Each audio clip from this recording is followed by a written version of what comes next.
And people are liking your answer. All right. BMC चुनाव में आप लोगों ने ये प्रॉमिस किया था कि रोहिंग्या बांग्लादेशियों को सबको हम बाहर निकालेंगे, ठीक है? अब पता नहीं डेटा तो क्या है मुझे नहीं पता, लेकिन आदित्य ठाकरे ये कहते हैं कि पिछले 10 सालों में मैक्सिमम नंबर ऑफ ईयर्स आप रहे हैं चीफ मिनिस्टर, आपके सेंटर में आपकी सरकार, वहां से घुस घुस कर यहाँ पर कैसे चले आते हैं? जवाब कौन देगा? फिर इलेक्शन आएगा तो ये रोहिंग्या बोलेंगे, बांग्लादेशी बोलेंगे, उनको हटाओ, डिटेंशन सेंटर में लेके जाओ और इसका मुद्दा बनाएंगे। आप ही बॉर्डर्स तो आप ही लोग हैंडल कर रहे हैं, वहीं से घुसकर आते हैं, आपके बॉर्डर के अंदर आते हैं, आप होम मिनिस्टर हैं, जवाब कौन देगा? मैं दूंगा। दीजिए। पक्का दूंगा। देखिए, पहली बात तो ये है कि जिस समय हम लोगों ने कार्रवाई शुरू की, इस कार्रवाई को करते हुए हम लोगों ने ये कैसे आते हैं इसके बारे में हम लोगों ने उसकी पूरी जांच की। तो ध्यान में आया, देखिए अल्टीमेटली हमारी बॉर्डर जो है बांग्लादेश के साथ एक बहुत लंबी बॉर्डर है। It's under BSF and it's under लेकिन योर बहुत बड़ी बॉर्डर है। अब उस बॉर्डर से ये लोग बांग्लादेश पश्चिम बंगाल में आते हैं और कुछ जिले हमने चिन्हित किए जिन जिलों में पश्चिम बंगाल की सरकार इनको मदद करती है, ये वहां पर जाकर अपने कागजात तैयार करते हैं। ठीक है।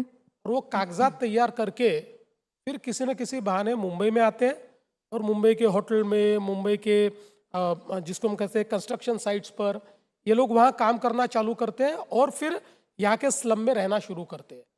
तो अभी हम लोगों ने इनको ढूंढा और मैं आपको बताता हूँ, चूँकि ये domain ministry of external affairs का है, लेकिन मैं आपको इतना पक्का बता देता हूँ कि आज तक के इतिहास में सबसे ज़्यादा बांग्लादेशी हम लोगों ने पिछले 1 साल में पकड़कर बांग्लादेश वापस भेजे हैं।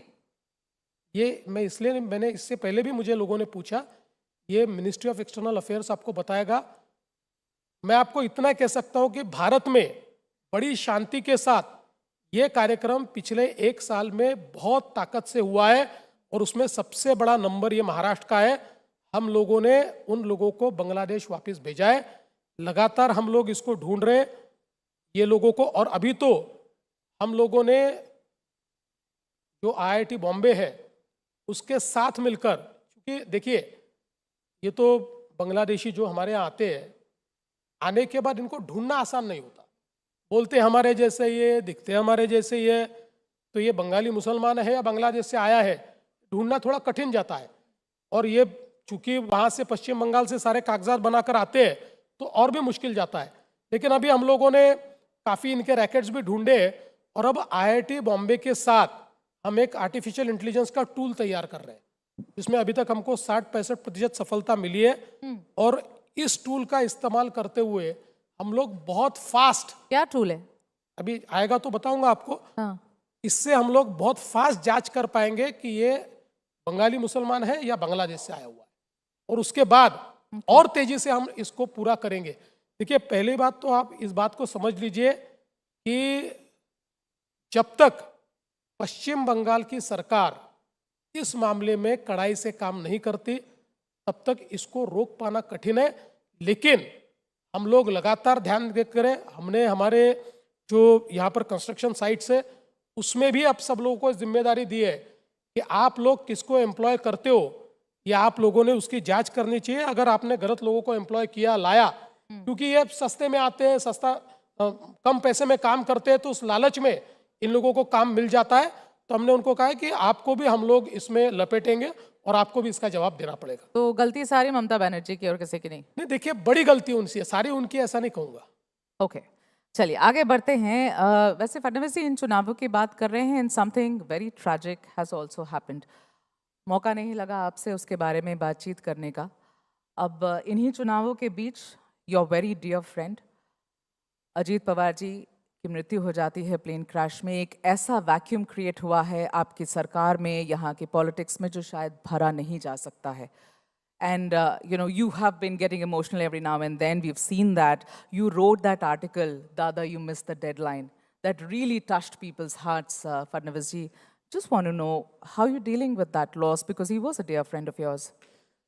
देखिए क्या होता है कि कई सालों से अभी हम हम लोगों ने साथ में काम किया, और जब हम दोनों अलग अलग पार्टियों में थे तब भी एक हमारा अच्छा इक्वेशन रहा है, दोस्ती भी काफ़ी रही है।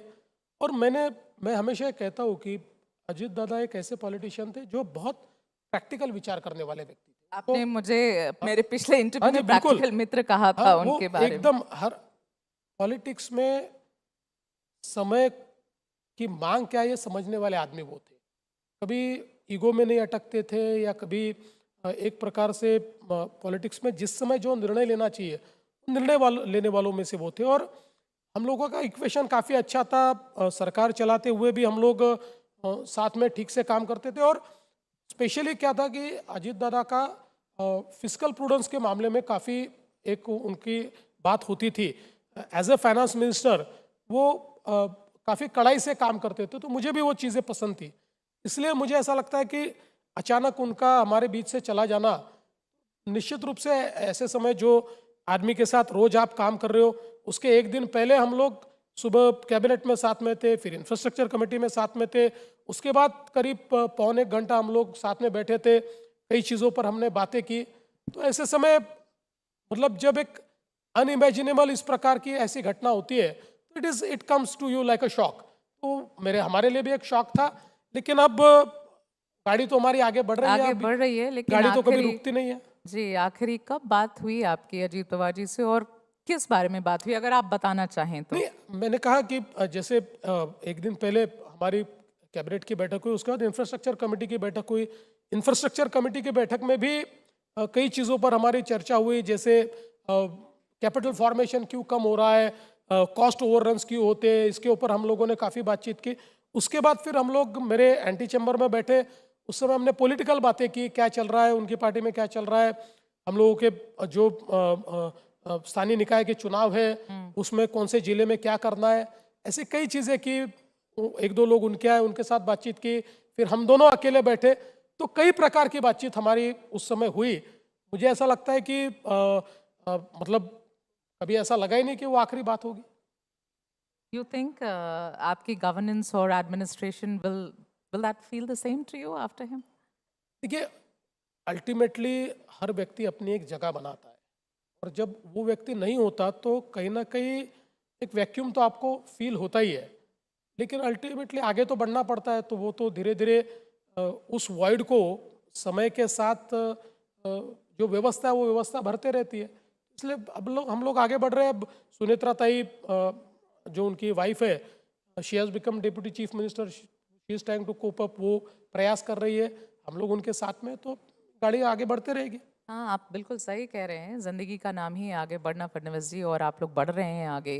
लेकिन हुआ यूं कि ये सारी चीज के बीच में भी आरोप लगे आपके ऊपर, और आरोप ये लगे कि इतनी जल्दी फडणवीस जी ने सुनीत्रा पवार को डेप्यूटी सीएम बना दिया कि मौका ही नहीं दिया शरद पवार को जो वो करना चाह रहे थे।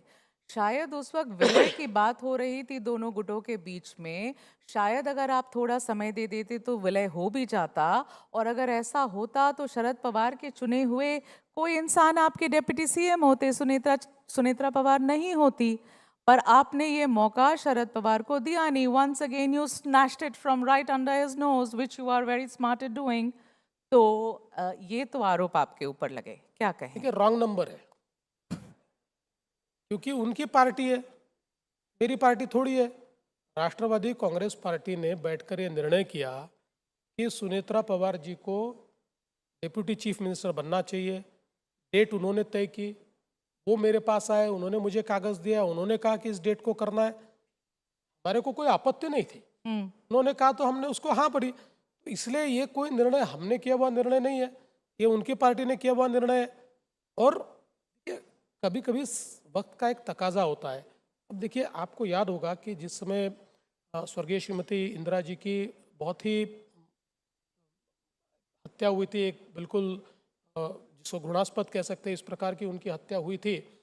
और उसके बाद क्योंकि उस समय की कांग्रेस पार्टी को ये लगा कि तुरंत हम लोगों ने राजीव जी के हाथ में कमान देनी चाहिए, तो उस बर्बरतापूर्ण हत्या के बाद उसी दिन शायद, मुझे नहीं लगता है कि राजीव जी भी उस मानसिकता में रहे होंगे, लेकिन पार्टी ने तय किया और उसी दिन राजीव जी ने शपथ ली। जी। राजनीति में कई बार पार्टी जो निर्णय करती है उस निर्णय के साथ सबको खड़ा होना पड़ता है। उनके पार्टी ने मिलकर ये निर्णय किया, तो हमारे साथी है, उनके निर्णय